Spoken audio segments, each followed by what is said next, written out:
तरफ बढ़ते हैं खबरों में आगे। खबर मध्य प्रदेश से है। मध्य प्रदेश की राजधानी भोपाल में महिलाओं की सुरक्षा को लेकर चिंता बढ़ाने वाली वारदात सामने आई है। शहर के अलग अलग इलाकों में एक नकाबपोश बाइक सवार बदमाश ने एक ही रात में 3 युवतियों को निशाना बनाया है।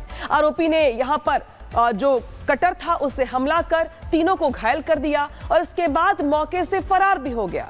जरा सोचिए कि एक ही रात में 3 लड़कियों पर यहां पर हमला किया गया, 3 अलग अलग जगहों पर वारदात को अंजाम दिया गया और आधे घंटे के भीतर 3 बड़ी घटनाओं को यहां पे अंजाम दिया गया।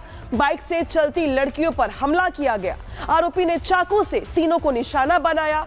पीड़ितों में से 2 कॉलेज और एक 12वीं की छात्रा है जो इस हमले में घायल बताई जा रही हैं। हालांकि राहत की बात यहां पर यह कि तीनों ही छात्राएं फिलहाल खतरे से बाहर है, लेकिन इस घटना ने हर किसी को हैरान कर दिया है। पूरा मामला क्या है दिखाते हैं आपको रिपोर्ट के जरिए।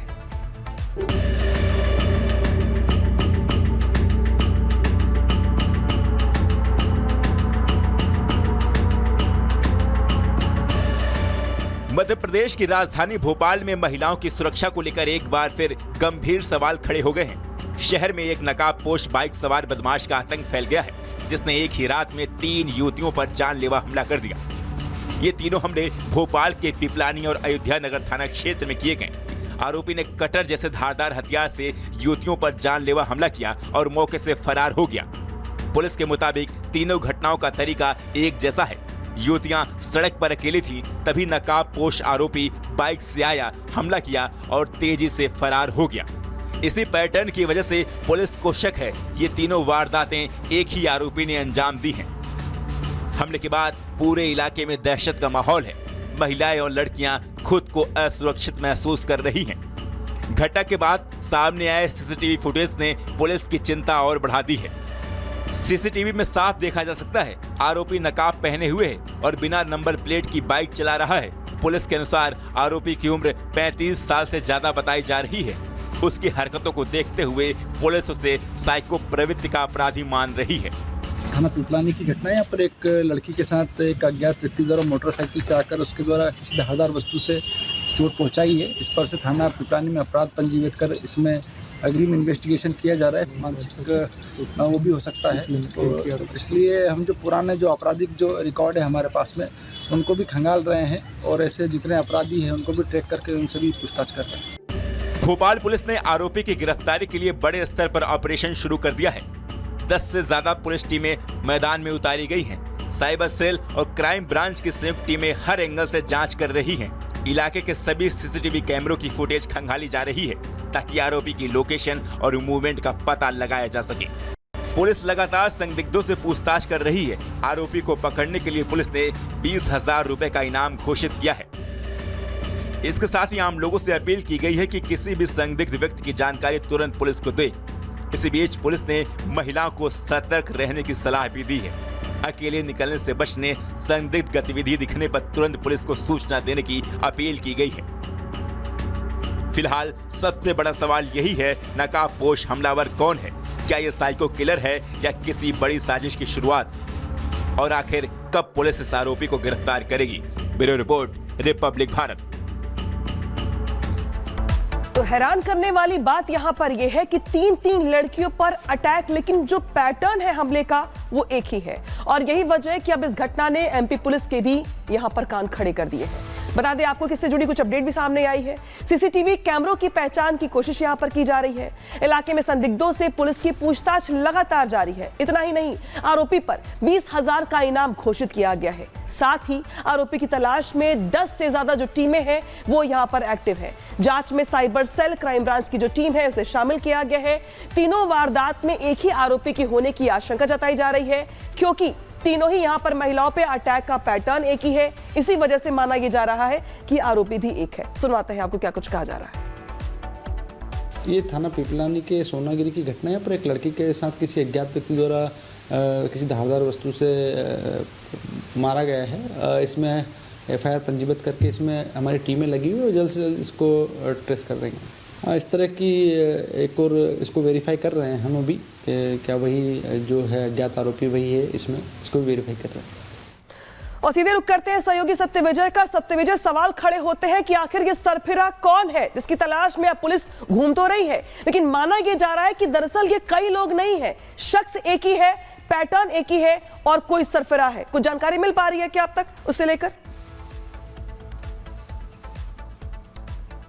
जी बिल्कुल, देखिए अनामिका, इस समय साइको हमलावर से भोपाल में दहशत का माहौल है, क्योंकि एक साइको हमलावर जो कि नकाब पहनकर आता है और सिर्फ लड़कियों को टारगेट करता है, कॉलेज गोइंग लड़कियों को टारगेट करता है, कटर लेकर ये आरोपी घूम रहा है और 3 वारदातों को ये अंजाम दे चुका है पिपलानी और अयोध्यानगर थाना क्षेत्र में। मैं इस समय पिपलानी थाना क्षेत्र के सोनागिरी इलाके में मौजूद हूँ और ये जो आप गली देख रहे हैं, यहीं पर उसने, जो साइको हमलावर है, बाइक से जो आता है, बिना गाड़ी में नंबर के वो बाइक से आता है और अचानक हमला करके चला जाता है। वो इसी गली में जो एक बच्ची है जो गुजर रही थी यहाँ से, उस पर हमला करके फरार हो जाता है और एक नहीं 3 वारदातों को अंजाम दिया है और तीनों वारदातों में जो पैटर्न है वो एक ही तरीके का है और इसीलिए कई गंभीर सवाल खड़े हो रहे हैं। पुलिस अपनी तरफ से कोशिश कर रही है, 10 टीमें बना दी हैं, आरोपी पर 20,000 का इनाम भी घोषित कर दिया है। इस इलाके के जो सीसीटीवी कैमरे हैं उनसे फुटेज खंगाले जा रहे हैं, लेकिन अब तक आरोपी पुलिस को चकमा देकर फरार है। चूंकि इलाके में हमने कुछ लोगों से ऑफ कैमरा भी बात करने की कोशिश की, वो बहुत कुछ नहीं बता पा रहे हैं, लेकिन एक बार फिर पूछते हैं, भैया यहाँ कोई हमला हुआ था एक लड़की पर? हाँ, सुना था मैंने, यहाँ 2-3 दिन पहले यहाँ किसी साइको ने यहाँ 2-3 लड़कियों के चाकू मारे हैं। वो इधर एक लड़की तो अंदर कहीं रहती है इधर, और यहाँ क्या है कि बच्चियाँ और ये बच्चे अब बाहर निकलने में बहुत ज़्यादा परेशान हो रहे हैं और यहाँ के जो रहवासी है एक दहशत में है। और शाम को 6 बजे के बाद बिल्कुल लड़कियां तो निकलना ही बंद हो गई है यहाँ से। उनको डर है कि ये साइको हमलावर जो है उनको भी टारगेट ना करे। बिल्कुल बिल्कुल। और बच्चे जो यहाँ पढ़ने जाते थे, यहाँ पे कोचिंग से जो जाते थे, वो भी अपनी कोचिंग छोड़ के घर पे बैठे हुए हैं। तो देखिए इस तरह के हालात हैं। ये जो सोनागिरी इलाका है, यहाँ के साथ साथ सोनागिरी इलाका पिपलानी थाना क्षेत्र में आता है, इसके अलावा अयोध्या थाना क्षेत्र, 2 थाना क्षेत्र में 3 लड़कियों को साइको हमलावर ने शिकार बनाया है, टारगेट किया है, कटर से उसने हमला किया है और फरार हो गया। और सबसे बड़ी बात यह है कि साइको प्रवृत्ति को उसे इसलिए भी कहा जा रहा है क्योंकि हमले की वजह अब तक स्पष्ट नहीं हो पाई है कि हमला आखिर किस वजह से किया है, क्यों किया है और इस हमले में उन लड़कियों का क्या कसूर, क्योंकि वो लड़कियां तो अपने घर के बाहर से गुजर रही हैं, कोई टहल रही थी, कोई क्लास पढ़ने जा रही थी। इसके बाद भी यहाँ पर साइको किलर ने जो वारदातें अंजाम दी और बिल्कुल सत्यविजय, अहम जानकारी आप यहाँ पे साझा कर रहे हैं। साइको यहाँ पर एक सरफिरा शख्स है जो लड़कियों को टारगेट कर रहा है, जानबूझकर हमले कर रहा है। हालांकि पुलिस की ओर से जांच की जा रही है, जल्द से जल्द खुलासा करने का प्रयास। सत्यविजय, शुक्रिया तमाम जानकारी के लिए। अब बढ़ते हैं खबरों में आगे और अब बात करते हैं राजस्थान की। राजस्थान की चर्चित आध्यात्मिक साध्वी जिसकी हत्या को लेकर के तमाम यहां पर मौत को लेकर के खुलासे हो रहे हैं और अब प्रेम बाईसा की मौत अब एक गहरी मिस्ट्री बनती जा रही है। शुरुआती जांच में सामने आए तथ्यों और सूत्रों से मिली जानकारियों ने इस पूरे मामले को और भी ज्यादा गहरा कर दिया है, संदिग्ध बना दिया है। साध्वी की मौत को लेकर अब कई सवाल खड़े हो रहे हैं, जिनके जवाब तलाशने के लिए एक्सपर्ट्स की टीम लगातार पड़ताल कर रही है। एसआईटी की ओर से पूछताछ की जा रही है, आश्रम में लोगों से पूछताछ की जा रही है और जो बातें निकल के सामने आ रही हैं वो इस गुत्थी को और उलझाती जा रही हैं। रिपोर्ट दिखाते हैं आपको।